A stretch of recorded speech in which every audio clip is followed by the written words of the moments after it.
नमस्कार दोस्तों। कुछ दिनों पहले मैं ट्विटर में बस स्क्रॉलिंग कर रहा था, तो उसमें मेरे को एक न्यूक स्ट्राट का मिला।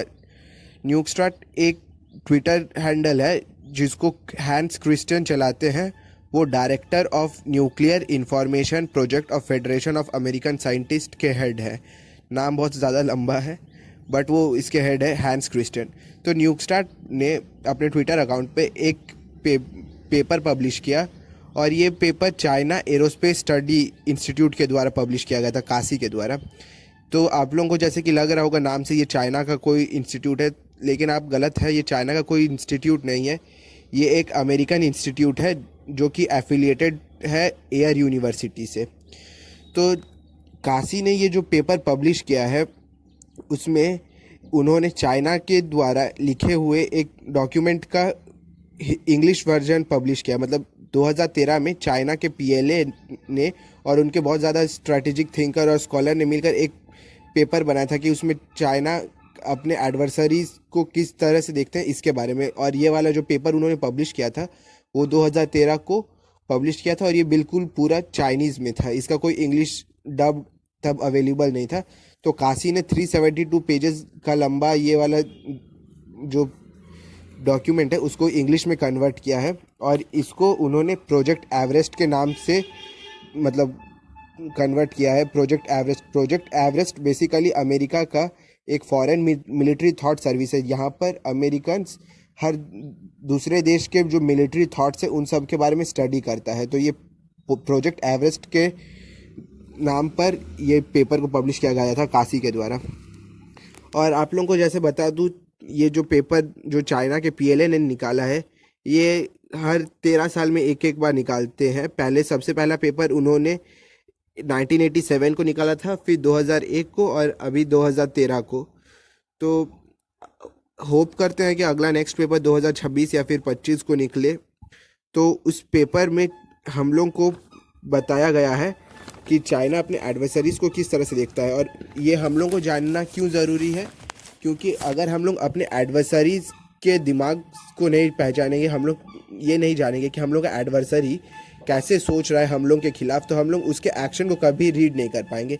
और इस पेपर में बेसिकली इंडिया से रिलेटेड जो कुछ भी है मैं उसको कवर करूँगा, बाकी कोई देश के बारे में उतना ज़्यादा डिस्कशन नहीं करेंगे। तो सबसे पहले चाइना कहता है इंडिया अपने आप को एक रीजनल पावर की तरह देखता है, और इंडिया अपने आप को इंडियन ओशियन रीजन में एक डोमिनेशन पोजीशन में रखना चाहते हैं, और चाहते हैं कि सारे जो कोई भी देश है इंडियन ओशियन रीजन में वो इंडिया को रिस्पेक्ट करे। ये चाइना के उस पेपर का वर्ड्स है। और इसी में बताया गया है कि 4 स्टेजेस है जो इंडियन स्ट्रैटेजिक थॉट को डेवलप किया। मतलब स्ट्रैटेजिक थॉट जैसे कि इंडिया का पहले था कि मतलब नॉन अलाइंग मूवमेंट को जैसे नेहरू जी ने लीड किया था, तो उसमें किसी पक्ष के तरफ वो झुके नहीं थे। तो इसी तरह इंडिया का स्ट्रेटेजिक जो थॉट है वो 4 स्टेजेस में डेवलप हुआ है। सबसे पहला स्टेज है 1947 से 1960। इस वक्त इंडिया लिमिटेड ऑफेंसिव स्ट्रैटेजी में था। मतलब इंडिया का इकोनॉमी, जैसे कि देश आज़ाद हुआ तो इंडिया का इकोनॉमी और मिलिट्री दोनों बहुत ही कमज़ोर और पिछड़ा हुआ था।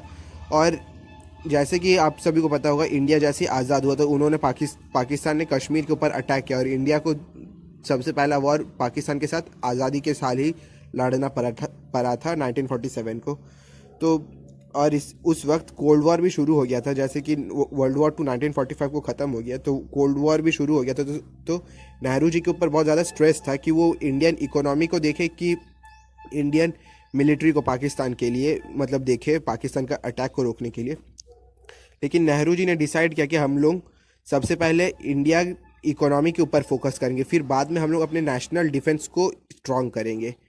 और उन्होंने तब नेशनल डिफेंस के लिए टाइम दिया और इकोनॉमी को बूस्ट करने लग गए। और इकोनॉमी को बूस्ट उन्होंने मतलब बहुत सारे अच्छे अच्छे इंस्टीट्यूट जैसे कि आईआईटी, आईआईएम, फिर डीआरडीओ, इसरो, इन सब के फाउंडेशन के साथ ही उन्होंने मतलब शुरू किया। तो जो कि लॉन्ग टर्म में जाके इंडिया के लिए बहुत बेनिफिटेड हुआ। और उस वक्त तक नेहरू जी चाइना को एक मिलिट्री एडवर्सरी की तरह से नहीं देखते थे। वो बस पाकिस्तान को ही अपना एक मतलब एडवर्सरी देखते थे जो कि इंडिया को थ्रेट है। फिर इसके बाद उन्होंने अपना डिप्लॉयमेंट शुरू करवाया वेस्टर्न फ्रंटियर जो पाकिस्तान के साथ हमारा बॉर्डर है इंडिया का। और इंटेंसिफाई मूवमेंट भी हुआ, मतलब नॉर्दर्न बॉर्डर जो आपका लद्दाख और इधर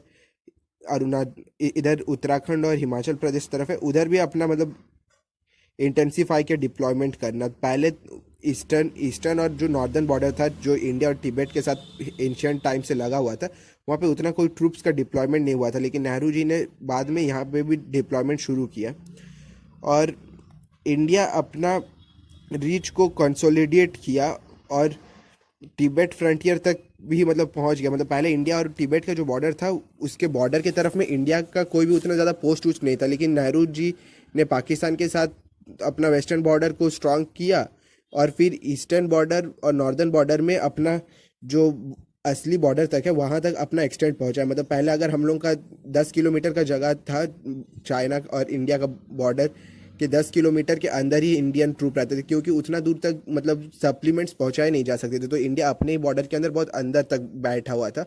लेकिन नेहरू जी ने अपना बॉर्डर को मतलब पूरा कंसोलिडेट करवाया और एक्सटेंड भी करवाया और वो साउथ ऑफ मैकमोहन तक भी मतलब इंडिया को ले गए। पहले अरुणाचल प्रदेश तरफ में भी इंडिया अपना मतलब पूरा ट्रूप्स को अरुणाचल प्रदेश के मेन फ्रंटियर पे नहीं रखते थे, वो उसको बहुत ही पीछे रखते थे। फिर वही रीज़न, क्योंकि सप्लीमेंट्स मतलब जो गुड्स और खाना उन्हें पहुंचाने का होता तो तब उतना ज़्यादा ट्रांसपोर्ट अच्छा नहीं था। तो लेकिन नेहरू जी ने बाद में इसी को मजबूत किया और मतलब इंडिया का जो बॉर्डर है वहाँ तक पूरा सब कुछ मतलब मिलिट्री को वहाँ तक डिप्लॉय करना शुरू किए। और 1958 तक इंडिया ने अपना जो कंट्रोल है इंडो साइनो बॉर्डर में, जो कि इंडिया चाइना बॉर्डर है, वहाँ तक मतलब पूरा अच्छे से स्टैब्लिश कर लिए थे। और इससे इंडिया को फ़ायदा ये हुआ कि हिमालयन जो रेंजेस है वो एक नेचुरल बैरियर या फिर नेचुरल बॉर्डर का काम करते थे। पहले क्या था, इंडिया का ट्रूप्स जैसे कि हम ही लोग अपने एरिया में अंदर में थे, मतलब इंडियन ट्रूप पूरा हिमालयन तक नहीं थे, वो अपने एरिया में अंदर तक थे। तो चाइना को इससे ये बेनिफिट मिल सकता था कि चाइना हिमालय को पूरा क्रॉस कर लेते और वो इंडिया की टेरिटरी में आ जाते, और बाद में लॉन्ग टर्म में अगर कभी उन लोगों को इंडिया के खिलाफ कोई अटैक शुरू करना होता तो वो आराम से इंडिया के वो प्लेन से अटैक कर सकते थे, क्योंकि इंडिया ने अपना पहाड़ को पहले पूरा सिक्योर नहीं किया था। तो चाइना आगे आ जाते और वो बाद में उसी से अपने टैंक्स को उतार के इंडिया पे अटैक कर सकते थे। लेकिन नेहरू जी ने अपना वो जो ट्रूप्स है उनको फॉरवर्ड में पोस्ट किया, तो बाद में हिमालयन जो रेंजेस है वो एक नेचुरल बॉर्डर की तरह से काम करने लग गए। और इसी वक्त 1958 के तरफ दौर में ही इंडिया ने अपना जो ईस्टर्न हिमालय का बॉर्डर है उसको भी मतलब सेटल किया, जो कि अरुणाचल प्रदेश के साथ है। वो वाला बॉर्डर भी इंडिया ने क्लियर कर दिया कि ये यहाँ तक हम लोग का बॉर्डर है। लेकिन चाइना इसको मानता नहीं है। चाइना मानता है कि जो अरुणाचल प्रदेश है वो साउथ तिब्बत का पार्ट है।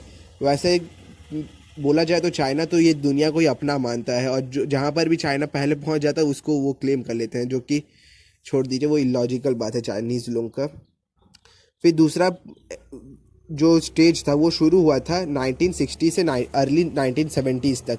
इस वक्त इंडिया चाइना से 1962 का वॉर हार गया था, और इंडियन जो फोर्सेज है वो बहुत ज़्यादा मतलब शॉक्ड में थे, और बहुत ज़्यादा मतलब उन लोगों के अंदर कॉन्फिडेंस भी नहीं था। और तब इंडियन गवर्नमेंट ने डिसाइड किया कि वो बहुत हो गया, अब वो इकोनॉमी के ऊपर ज़्यादा ध्यान नहीं दे सकते, क्योंकि अगर हम लोग इकोनॉमी के ऊपर ज़्यादा ध्यान दे देंगे तो तब दूसरा कंट्री हम लोग को आके अटैक कर लेगा, और तब इकोनॉमी बनाने का कोई फ़ायदा नहीं, क्योंकि दूसरा कंट्री से तो हम लोग अपने आप को प्रोटेक्ट कर नहीं पाएंगे।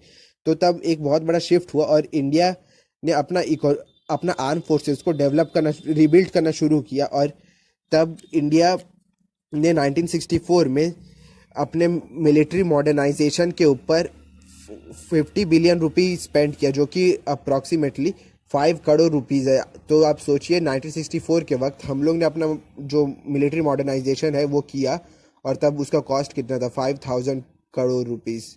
तो वो बहुत ही अच्छा बात था, क्योंकि इसका हम लोग को बाद में जाके बहुत ज़्यादा बेनिफिट हुआ, क्योंकि 1962 में जैसे हम लोग वॉर हार गए और 1964 को ये हम लोग का जो रिबिल्ट हुआ आर्म फोर्सेस का, उससे हम लोग को 1965 के वॉर में फ़ायदा मिला, जिसमें हमने पाकिस्तान को स्टेलमेट में कर दिया। इंडिया ने जबकि वो वॉर शुरू नहीं किया था, पाकिस्तान ने वॉर शुरू किया था, और पाकिस्तान जिस गोल के लिए वो वॉर शुरू किया वो अचीव कर नहीं पाए, उसीलिए इस वॉर में इंडिया जीत गया। वैसे ये वॉर एक स्टेलमेट टाइप का था, लेकिन पाकिस्तान ने अपना कुछ अचीव किया नहीं गोल, तो इसीलिए इंडिया विक्ट्री आप उसको डिक्लेयर कर सकते हैं, इंडिया का विक्ट्री। और जैसे कि ये मॉडर्नाइजेशन हुआ तो इससे इंडिया को दो बेनिफिट्स मिला। पहला बेनिफिट था कि एक्टिव ऑपरेशन अगेंस्ट पाकिस्तान, मतलब हम लोग पाकिस्तान के खिलाफ आराम से कोई भी ऑपरेशन कर सकते थे। और हम लोग को in depth defence against China भी मिला। जैसे कि मतलब हम लोग को अब सोचना नहीं पड़ेगा कि पाकिस्तान हम पे अटैक करेगा तो हम लोग को क्या करना होगा। हम लोग का तब मिलिट्री स्ट्रांग हो चुका था और हम लोग को पता था कि पाकिस्तान के साथ हम लोग का कोई वॉर होगा तो उसमें इंडिया लगभग लगभग जीत ही जाएगा। और ये एक्टिव ऑपरेशन की तरह, मतलब हम ही लोग अटैक कर देंगे चाहे मतलब पाकिस्तान के ऊपर, और हम लोग आराम से जीत भी सकते हैं। लेकिन तब हम लोग को, और यही वाला मिलिट्री चाइना के साथ जब वॉर होगा तो ये बहुत ज़्यादा इन डेप्थ डिफेंस प्रोवाइड करेगा। मतलब हम लोग पाकिस्तान के साथ खुले में लड़ेंगे और जीत सकते हैं, लेकिन चाइना जब हम लोग के ऊपर अटैक करेगा तो हम लोग पूरा डिफेंसिव होके झेल सकते हैं। और ये इंडियन इकोनॉमिक पावर को भी इंक्रीज किया और इससे इंडिया और यूएस का रिलेशन भी इम्प्रूव हुआ और इंडिया यूएसएसआर का भी साथी बन गया। जैसे कि 1962 को पता होगा क्यूबन क्राइसिस हुआ था और उसी वक्त इंडिया और चाइना का वॉर भी हुआ था। और यूएसए उस वक्त इंडिया का सपोर्ट करने के लिए अपने प्लेन्स भेजे थे, लेकिन तब तक चाइना ने विथड्रॉल कर लिया था। नहीं तो तब यूएसए और चाइना का लड़ाई हो सकता था इंडियन सॉइल के ऊपर। बट चाइना ने विथड्रॉल सब जगह से नहीं किया, मेनली अरुणाचल प्रदेश से किया। और इस वक्त यूएसए भी पूरी इंडिया को सपोर्ट करने के लिए नहीं आ पाया, just because of Cuban missile crisis. तो जैसे कि यूएसए इंडिया के सपोर्ट में आया तो इससे इंडिया और यूएसए का जो रिलेशन है वो थोड़ा स्ट्रांग हुआ। और इसी वक्त इंडिया और रशिया 1970 वॉर का जो वॉर था पाकिस्तान ईस्ट पाकिस्तान के साथ, उसमें रशिया ने इंडिया का जो मिलिट्री सपोर्ट किया, उससे इंडिया रशिया का एक अलाई भी बन गया था। तो मतलब इसमें विन विन सिचुएशन था इंडिया के लिए। वो पहले यूएसए का अलाई भी बन गया था चाइना के खिलाफ, और फिर बाद में जब ईस्ट पाकिस्तान के साथ वॉर हुआ उस वक्त रशिया ने इंडिया को सपोर्ट किया था। इसके बाद आता है, और चाइनीज स्कॉलर ये मानते हैं कि इंडिया का जो स्ट्रेटेजिक इंटेंशन था वो ज़मीन में पूरा हो गया। मतलब इंडिया जो चाहता था अपना स्ट्रेटेजिक इंटेंशन था वो लैंड में कंप्लीट हो गया था थियोरेटिकली, लेकिन अब वो इसको टर्न करना चाहता था साउथ एशियन रीजन में। साउथ एशियन रीजन जैसे कि आपको पता होगा इंडियन सब कॉन्टिनेंट है, उसको हम लोग साउथ एशियन भी कहते हैं। और इंडियन ओशियन रीजन में भी इसी तरह से इंडिया अपने स्ट्रेटेजिक इंटेंशन को इम्प्लीमेंट करना चाहता था। ये सब चाइनीज़ स्कॉलर कह रहे हैं जो इस पेपर को लिखे थे। और इंडिया चाहता था कि वो ज़मीन और सी दोनों पे अपना कंट्रोल बना के रखे। और सी जो चाइना कह रहा है ज़मीन और सी मतलब समंदर, तो समंदर में बेसिकली इंडिया चाहता था कि नॉर्दर्न इंडियन ओशियन रीजन है वहाँ पर इंडिया का बहुत ज़्यादा कंट्रोल हो। और इसी वक्त आप 1970 के बाद से ले लीजिए अर्ली 1991 तक, तब तक इंडिया को उतना ज़्यादा कुछ वॉर लाइक सिचुएशन में आना नहीं पड़ा था क्योंकि पाकिस्तान को हम लोग हरा चुके थे। और तब हम लोग थोड़ा बहुत मिशन दूसरे ओवरसीज़ में भी कैरी कर रहे थे। तो ये तीसरा फेज था जब इंडिया अपने यहाँ पर भी नहीं दूसरे के एरिया में भी जाकर ऑपरेशन कैरी कर रहे थे। जैसे कि आपको श्रीलंकन का पता होगा जहाँ पे राजीव गांधी ने अपनी इंडियन आर्मी को भेजा था श्रीलंकन तमिल्स को हेल्प करने के लिए वहाँ के सिन्हाला से। तो इस वक्त तक मतलब थर्ड स्टेज में इंडिया अपने ज़मीन पे ही ना सही और दूसरे के ज़मीन में भी जाके अपने स्ट्रेटेजिक कामों को कर रहे थे। तो फोर्थ फेज़ जो 1991 से लेकर अभी तक चल रहा है, तो इसमें जो रीजनल ऑफेंस था इंडिया का वो चेंज हो गया रीजनल डिटरेंस में। तो ऑफेंस बेसिकली होता है कि आप कोई लॉ को ब्रेक करें या फिर आप कोई इलीगल एक्ट करें। तो मतलब बेसिकली इंडिया किसी और के देश में अगर चल जाता था, मिलिट्री अपना भेज देता था, तो वो एक ऑफेंस माना जाता था। और अगर वो कंट्री इंडिया का सपोर्ट मांगा फिर भी इंडिया अपना आर्मी वहाँ पे भेजा, फिर भी इसको आप ऑफेंस ही मान देते क्योंकि इंडिया अपने एरिया को छोड़ के किसी और के एरिया में जाके कर रहा है। तो जो ये रीजनल ऑफेंस था वो चेंज हो गया रीजनल डिटरेंस में। डिटरेंस मतलब होता है कि कोई कुछ एक्शन ले आपके ऊपर, लेकिन आप उसको डाउट में डाल दे या फिर आप उसको थोड़ा डरा दे कि इसका कॉन्सिक्वेंस अच्छा नहीं होगा या फिर ये वाला जो आप करेंगे उसका आउटकम बाद में बहुत ख़राब होगा। तो ये डिटरेंस होता है, मतलब किसी के एक्शंस को टालना। तो इंडिया जैसे पाकिस्तान इंडिया के ऊपर अब अटैक नहीं करता, क्योंकि इंडिया पाकिस्तान को पता है इंडिया उन लोगों को मतलब छोड़ेगा नहीं। इंडिया अपना आर्मी उन लोग से ज़्यादा सुपीरियर है, और प्लस इंडिया का भी अलाई भी बहुत सारा है। तो ये एक तरह का रीजनल डिटरेंस हो गया कि पाकिस्तान इंडिया के साथ में कुछ भी करने से पहले थोड़ा बहुत सोचता है। तो बेसिकली ये पेपर यही बोला है कि 1991 के बाद से जो पहले के ज़माने में जो वॉर का सिचुएशन था, मतलब ट्रेडिशनल जो वॉर होते थे जहाँ पर मतलब पूरे एक कंट्री का अपना आर्मी पूरा मतलब ऑल फ्रंट्स में वॉर कर रहा है दूसरा कंट्री के साथ, तो वो अब चेंज हो गया। मतलब सारे फ्रंट्स में अब वॉर नहीं होते, कुछ कुछ स्पेसिफिक फ्रंट्स में ही वॉर होते, और वो कुछ स्पेसिफिक ऑब्जेक्टिव के लिए ही होते हैं। तो अभी मतलब एक बार में बहुत ज़्यादा 1000-2000 लोग मरते नहीं, अब बहुत कम जन मरते हैं, 10-20 या फिर मुश्किल से 100। और ये बहुत छोटे ऑब्जेक्टिव्स के लिए, मतलब छोटे छोटे ऑब्जेक्टिव्स को मिलाकर बहुत बड़ा एक पिक्चर बनाता है। तो वही अभी ट्रेडिशनल वॉर चेंज हो गया है, और जो अभी इन्फ्लुएंस है, और अभी इंडिया इन्फ्लुएंस करने का कोशिश कर रहा है अपना डिटरेंस के साथ। मतलब इंडिया अपना ताकत दिखा के दूसरे कंट्रीज़ को इन्फ्लुएंस करना चाहता है। कहाँ से कहाँ तक? नॉर्थ में हिमालयन से लेकर साउथ में इंडियन ओशन रीजन तक, मतलब सेशल्स, मॉरिशस, ये सब कंट्री, और वेस्ट में ईरान से लेकर ईस्ट में म्यांमार तक। तो इन सब को इंडिया मतलब इन्फ्लुएंस करना चाहता है अपने डिटरेंस से, अपने पावर से। ये चाइनीज़ थिंक टैंक कहते हैं। और इंडिया भी मानता है कि कोई वर्स केस सिनेरियो ही होगा जब इंडियन आर्मी को मतलब पूरा फुल फ्लेजेड वॉर करना होगा। ये सारा जो कुछ भी बोल रहा हूँ ये सब चाइनीज़ थिंक टैंक के अकॉर्डिंग टू है।